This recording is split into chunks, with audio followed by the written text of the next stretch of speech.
ಯಾಕೆ ಪ್ರಶ್ನೆಗಳ ಮೂಲಕ ಅನ್ನೋದಕ್ಕೂ ಇದೆ ಉತ್ತರ. ಯಾವುದೇ ಸುದ್ದಿ ಹುಟ್ಟೋದು ಪ್ರಶ್ನೆ ಕೇಳೋದ್ರಿಂದ, ಸುದ್ದಿ ಮಾಡೋದು ಆ ಪ್ರಶ್ನೆಗೆ ಉತ್ತರವನ್ನ ಕಂಡುಕೊಳ್ಳೋದಕ್ಕೆ. ಸದ್ದು ಮಾಡಿದ ಸುದ್ದಿ ಹಿಂದಿನ ಸತ್ಯ ತಿಳಿಯೋಕೆ 3 ಪ್ರಶ್ನೆ. ಹಾಗಾದ್ರೆ ಇವತ್ತಿನ ಮೊದಲ ಸುದ್ದಿ ಹಾಗೆ ಅದರ ಸುತ್ತ ಇರುವ 3 ಪ್ರಶ್ನೆ ಕಡೆ ಗಮನ ಕೊಡೋಣ. ಮೊದಲ ಪ್ರಶ್ನೆ ಏನು ಅನ್ನೋದು, ಇದಕ್ಕೆ ಉತ್ತರ ವಿಕ್ರಮ್ ಲ್ಯಾಂಡರ್ ಫೋಟೋ. ಯಾರು ತೆಗೆದಿದ್ದು ವಿಕ್ರಮನ ಫೋಟೋ ಅನ್ನೋದಕ್ಕೆ ಉತ್ತರ ಪ್ರಜ್ಞಾನ್ ರೋವರ್ ಕ್ಲಿಕ್ಕಿಸಿದ ಫೋಟೋವನ್ನ ಭೂಮಿಗೆ ರವಾನೆ ಮಾಡಲಾಗಿದೆ. ಎಲ್ಲಿ ನಡೀತಿದೆ ಈ ಎಲ್ಲ ಬೆಳವಣಿಗೆ ಅನ್ನೋದರ ಉತ್ತರ ನಿಮ್ಗೂ ಗೊತ್ತಿದೆ. ಚಂದ್ರನ ಅಂಗಳದಲ್ಲಿ ಪ್ರಜ್ಞಾನ್ ಹಾಗೆ ವಿಕ್ರಮ ತಮಗೆ ವಹಿಸಿ ಕಳುಹಿಸಿರುವ ಕೆಲಸಗಳನ್ನ ಚಾಚು ತಪ್ಪದೆ ನಿರ್ವಹಿಸ್ತಾ ಇದೆ.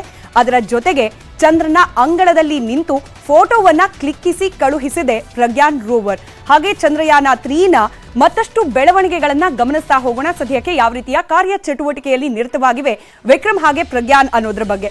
ವಿಕ್ರಮ್ ಲ್ಯಾಂಡರ್ ತನ್ನ ಕೆಲಸವನ್ನ ಮುಂದುವರಿಸದೆ ಆ ಮೂಲಕ ಚಂದ್ರಯಾನ 3ನ ಮಿಷನ್ ನಲ್ಲಿ ಬ್ಯುಸಿಯಾಗಿದೆ ವಿಕ್ರಮ ಹಾಗೆ ಪ್ರಜ್ಞಾನ್ ಇಬ್ರು ಕೂಡ. ವಿಕ್ರಮ್ ಲ್ಯಾಂಡರ್ನ ಫೋಟೋವನ್ನ ಕ್ಲಿಕ್ಕಿಸಿದೆ ಪ್ರಜ್ಞಾನ್ ರೋವರ್ ನಲ್ಲಿರುವ ನೇವಿಗೇಷನ್ ಕ್ಯಾಮೆರಾದಿಂದ ಈ ಫೋಟೋವನ್ನ ಕ್ಲಿಕ್ಕಿಸಲಾಗಿದೆ.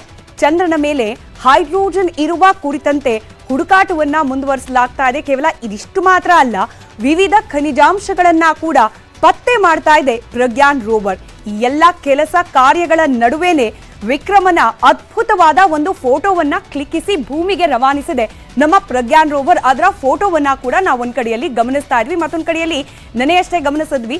4 ಮೀಟರ್ ಆಳದ ಗುಂಡಿ ತನ್ನ ಮಾರ್ಗದ ಮುಂದೆ ಬಂದ ಸಂದರ್ಭದಲ್ಲಿ ಅದನ್ನ ತಪ್ಪಿಸಿ ಮಾರ್ಗವನ್ನ ಬದಲಾವಣೆ ಮಾಡಿ ತನ್ನ ಕೆಲಸವನ್ನ ಮುಂದುವರಿಸಿಕೊಂಡು ಹೋಗ್ತಾ ಇದೆ ಪ್ರಜ್ಞಾನ್. ಆ ಫೋಟೋ ಒಂದು ಕಡೆಯಲ್ಲಿ, ಮತ್ತೊಂದು ಕಡೆಯಲ್ಲಿ ಕಾರ್ಯನಿರ್ವಹಿಸ್ತಾ ಇರುವ ಲ್ಯಾಂಡರ್ನ ಫೋಟೋ, ಅದನ್ನು ಕೂಡ ನಾವು ಗಮನಿಸ್ತಾ ಇದ್ದೇವೆ.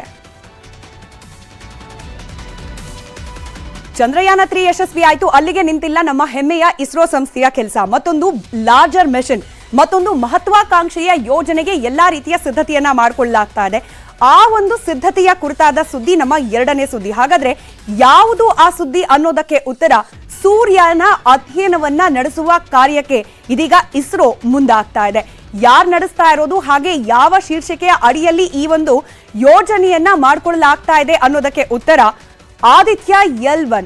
ಹಾಗಾದ್ರೆ ಯಾವಾಗ ಆಗುತ್ತೆ ಈ ಕಾರ್ಯ ಚಟುವಟಿಕೆಯ ಪ್ರಾರಂಭ ಅನ್ನೋದಕ್ಕೆ ಉತ್ತರ ಇದೇ ಸೆಪ್ಟೆಂಬರ್ 2ರಂದು ಬೆಳಗ್ಗೆ 11:50ಕ್ಕೆ ಲಾಂಚ್ ಆಗಲಿದೆ ಈ ಮಿಷನ್. ಸೂರ್ಯನ ಸುತ್ತ ಸುತ್ತುತ್ತಾ ಸೂರ್ಯನ ಅಧ್ಯಯನವನ್ನ ಮಾಡುವ ಮಿಷನ್ಗೆ ಸೆಪ್ಟೆಂಬರ್ 2ನೇ ತಾರೀಕು ಚಾಲನೆಯನ್ನ ನೀಡಲಾಗುತ್ತೆ. ಹಾಗಾದ್ರೆ ಇಸ್ರೋ ಹಮ್ಮಿಕೊಳ್ತಾ ಇರುವ ಈ ಸೂರ್ಯನ ಶಿಕಾರಿಯ ಮತ್ತಷ್ಟು ಡೀಟೇಲ್ಸ್ ಅನ್ನ ಗಮನಿಸ್ತಾ ಹೋಗೋಣ.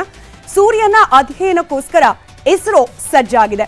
PSLV C57 ಮೂಲಕ ಆದಿತ್ಯ L1 ಅನ್ನ ಸೂರ್ಯನ ಅಂಗಳಕ್ಕೆ, ಇನ್ಫ್ಯಾಕ್ಟ್ ಸೂರ್ಯನ ಸುತ್ತಲಿಕ್ಕೆ ರವಾನೆ ಮಾಡುವ ಪ್ರಯತ್ನ ಮಾಡಲಾಗುತ್ತೆ. ಸೆಪ್ಟೆಂಬರ್ 2ರ ಬೆಳಗ್ಗೆ 11:50ಕ್ಕೆ ಉಡಾವಣೆಯನ್ನ ಮಾಡಲಾಗುತ್ತೆ.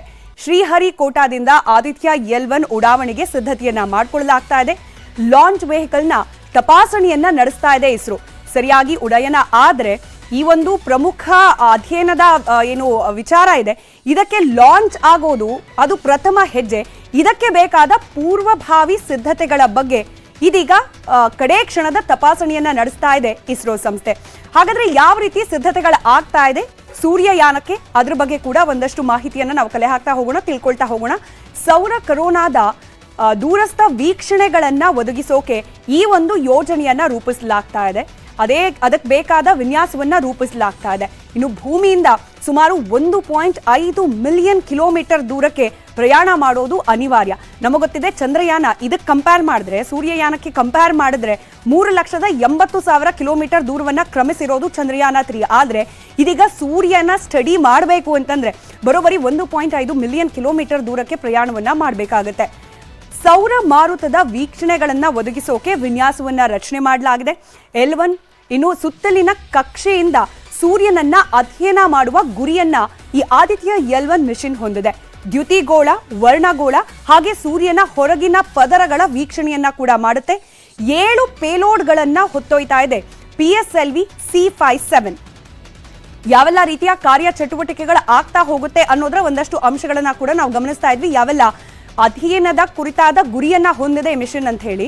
ಇನ್ನು ರಾಷ್ಟ್ರೀಯ ಸಂಸ್ಥೆಗಳ ಸಹಭಾಗಿತ್ವದೊಂದಿಗೆ ಸಂಪೂರ್ಣ ಸ್ವದೇಶಿ ಪ್ರಯತ್ನ ಇದು ಅನ್ನೋದು ಮತ್ತೊಂದು ಹೆಗ್ಗಳಿಕೆಯ ವಿಚಾರ.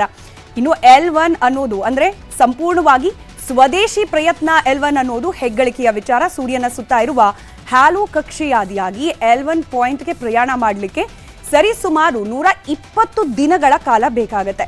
ಚಂದ್ರಯಾನ ಬಳಿಕ ಇದೀಗ ಸೂರ್ಯನ ಶಿಕಾರಿಗಾಗಿ ದೇಶದ ಜನ ಕಾತರರಾಗಿ ಕಾಯ್ತಾ ಇದ್ದಾರೆ. ಸೆಪ್ಟೆಂಬರ್ 2ನೇ ತಾರೀಕಿಗೆ ಈ ಆದಿತ್ಯ ಯಾನದ ಮುಹೂರ್ತವನ್ನ ನಿಗದಿ ಮಾಡಲಾಗಿದೆ.